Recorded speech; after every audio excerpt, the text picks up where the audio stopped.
Yeah, no, that's good. This whiskey helped change the game in America. It's the most popular spirit of its kind, but it also has a problem. Holy... Oh, wow. What do you even do with that? Why get into the whiskey business at that point? How do you even sell a product doing that, dude? No blue-blooded lineage, no ancient recipe. This whiskey was accidentally born in a barn fire. It's now the best-selling American single malt ever. And if you're not a whiskey person, odds are you've never heard of it. But if you watch this channel regularly, it's a rock-solid maybe. We got a brown bag, some blind pours, and we're letting a range of casual and hardcore whiskey lovers tell us what they really think about it right now.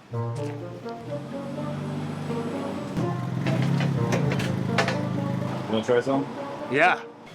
I love when that happens. What do we have here? What do you have? Yo, you wanna try? What are you doing? Probing? You got the probe lens? Rex. Why are you probing our sponsor? What are we working on? We're retightening the screws for the portafilter heads. Honest opinion? The smell. Smells familiar. I'm no whiskey connoisseur, but I get vanilla, oak, like I get everything that makes me think bourbon. It's like vanilla. Oh, this is better than the last two things you've given me. It's got some bourbon notes, a little bit of the vanilla. It's a little fruity. Man, it's like, Yeah, it's fruity and tarty. I mean, kind of appley, maybe, real fruity, kind of light for me. It's not like pungent. It's kind of mellow. Super friendly. It's be like intro to bourbon. Some caramel, hay. Pineapple? It's nice and soft and fruity. No, I really like it. This smells young, but looks old for Scotch. That smells good. I do like the nose, yeah. Yeah. Okay, look, if we're gonna talk single malt, we gotta mention Scotland. They're the global kings. But the whole country is about the size of South Carolina. Even with that, they have clear regional styles. Speyside, Islay, Highlands, Lowlands. One of the best things about American single malt is the range of flavors you're already seeing. Because aging environment is one of the biggest factors in whiskey. Temperature swings, air pressure, humidity, it all matters. And America's huge. We've got forests and deserts and mountains and swamps. That means American single malt has way more environmental variety baked in. This one? It was born in one of the most unlikely places, way up in the Rocky Mountains. But novelty is one thing. What does it taste like? Let's have a taste. It smells good.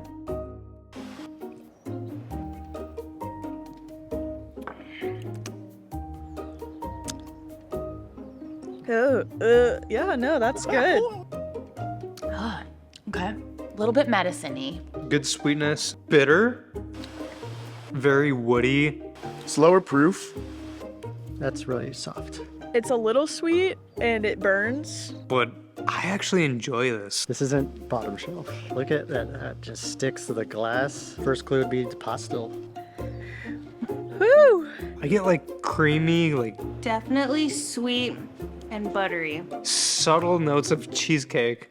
Something someone would bring to like a college party I'm going to. So maybe it's whiskey. Burnt sugar. It's also got some sweetness in there. The caramel. Caramel, butterscotch notes. Whatever is in here, I enjoy it. It's really simple. After tasting it, it smells thinner. Maybe like a syrup, a cinnamony. Kind of hay. It does taste like something. It's like, I don't know what fruit that is, but it's fruit punch. Okay. That's kind of what I'm getting. Like a Laffy Taffy.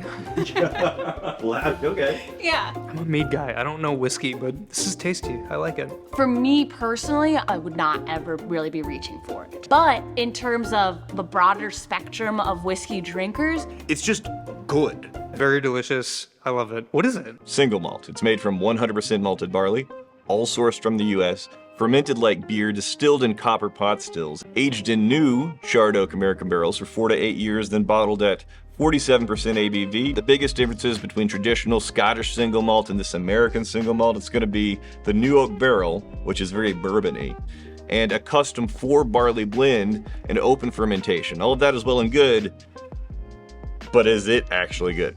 Not a huge fan of it. It's not the worst. I might get flamed for this in the comments, but I'm gonna give this an 8 out of 10. I'd say a 7. Personal preference, that's like a 3. 7. 6.5. I would say a 7. I like it. 7.8. The sponsor of this episode, Chomps. These glorious meat sticks have become my not-so-guilty pleasure. You got 10 grams of high-quality protein, 0 grams of sugar, no soy, no dairy, just big flavor from grass-fed, grass-finished beef and venison that actually tastes like food. You got the classic original beef. I'm a spicy boy, so I'm going for the jalapeno. But they also dropped a new one. The smoky barbecue is a Texas cookout in your pocket. And you don't have to deal like stuff like artificial preservatives, colors, MSG, nitrates, nitrites. Chomps is also stupid convenient. You throw it in your bag, your car, your pocket, whatever. But I got a suggestion for Chomps. How about releasing a bourbon-flavored beef stick? Think about it. Also, they want to know what you think. Let them know, what do you think would be a good beef stick? If you're looking for a protein-packed snack that doesn't suck, check out Chomps in the description and use code WHISKEY15 for 15% off plus free shipping. You can also find Chomps in 30,000 different retail locations. Check it out. So how much do you think it costs? I think this costs $42.50. $125. $50. $25. $29.99. 80 to $100 a bottle for this? $40 to $50.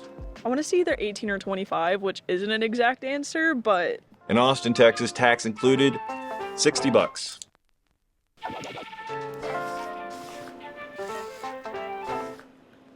Oh, yeah, Stranahan's. Oh my god, I'm so sorry, Stranahans, but this is not for me. I have drank a lot of Stranahan's. Colorado single malt. Fantastic. No wonder I liked it. Denver, Colorado. Girlfriend's family's from Colorado. I've been to this place. I have not. That's a cool bottle, though. I like that bottle too. First since Prohibition. This is delicious. Now that I know it's Stranahan's, it does taste a little better, but it's still not for me. I prefer the saltier, smoky whiskeys. I've got a friend in Denver. I gotta send him this. Okay, let's talk Denver. Barrel aging specifically, because this is where Stranahan's really gets interesting. In Scotland, barrels sit in cool, damp warehouses, and the temperature rarely moves much. That slow, gentle aging is part of why they keep whiskey in barrels for 12 years, 18 years, 30 years. But in the Rocky Mountains of Colorado, the climate doesn't play that nicely.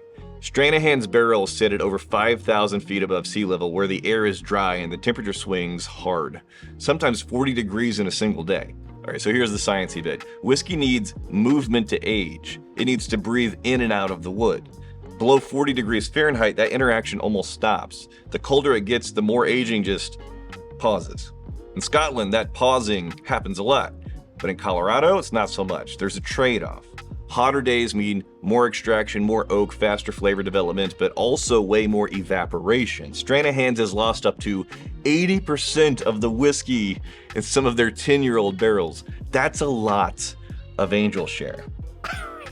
80% in 10 years. Holy. Oh, wow. That's absurd. Are you serious? Whoa. Because it's a desert. Everyone forgets that, but getting down to 80% of barrel loss in 10 years. What do you even do with that? I get into the whiskey business at that point. How do you even sell a product doing that, dude? I thought it was bad here. I've seen like 40, 80. That's so terrible. That's insane. Makes me like it more. I mean, dude, if you're getting 80% angel share, that actually is a good deal. Okay, so $60 ain't bad. So what you get isn't faster scotch. You get something totally different. And that flavor is what the Rocky Mountains taste like whenever you age barley at altitude. But they were like really ahead of the craft game and really the first like major American single malt brand. Have they been around the longest as far as single malts? Not the longest, but it's close. It's 1998. It's a little town near Aspen, Colorado. A barn accidentally catches fire, and a local firefighter named Jess shows up to help. The guy who owns the barn? George Stranahan, an astrophysicist, writer, rancher, and the founder of Flying Dog Brewery. These two men had no plans to make a whiskey together, but after the flames died down, the conversation kept going. Turns out, they both loved whiskey. They both loved Colorado, and neither one of them had any idea that the first big American single malt brand would rise from the smoldering ashes of George's barn. Barn fire. Really? I did not know that. Wow. Oh, it's kind of awesome. That's actually pretty sick. That is fascinating. It makes me think of like the Chicago fire started from a cow tipping over like a I'm no historian. I should have brought it up. That's cool. This is good stuff. All right, check it out. I got the latest issue of American Whiskey here. Little map for you. These are American single malt distilleries, and in Colorado, that is a hotbed of American single malts. It's also popping off in California and up in the east there. And then check it out, Crowded Barrel down in Texas. We're in good company. American single malt became official in early 2025. This is a snapshot of some of the distilleries who helped make that happen. It's America's first new whiskey category since 1968. Having an official category is a good thing, but is this good enough for your shelf? Yes. Yeah. Yeah, I think so. This is absolutely not my cup of tea. I'd buy it. You're a single malt guy? I am now. Okay. This is just like a good single malt staple. I mean, dude, it's delicious. Oh yeah, I have.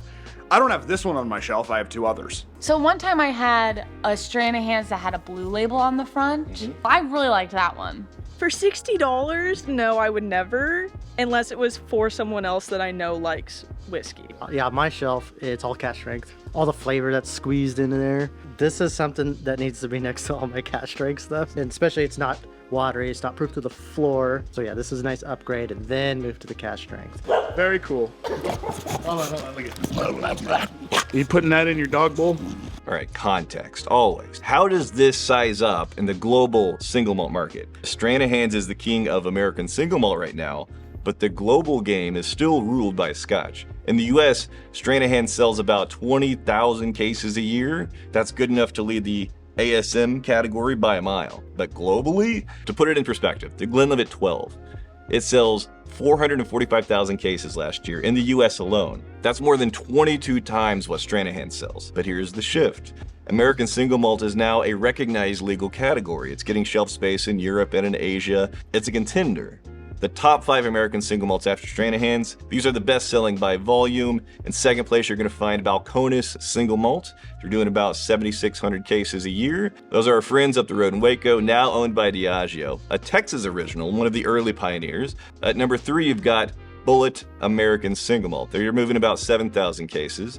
Brand new, launched nationally in 2024, came out swinging with big corporate backing. Number 4 is a personal favorite of mine, Westland. They move about 4,000 cases. Seattle-based and craft to the core. And the 5th best-selling American single malt is Westward, with somewhere between 3,500 and 4,000 cases. So those are the most popular ASM in the market. But what is your favorite American single malt? I'm gonna leave you with a public service announcement. I'm not saying your Peckerwood kids are coming out here swinging off of wind chimes. Not saying that. I'm saying that. We got a kids area coming online real soon. Cheers, y'all.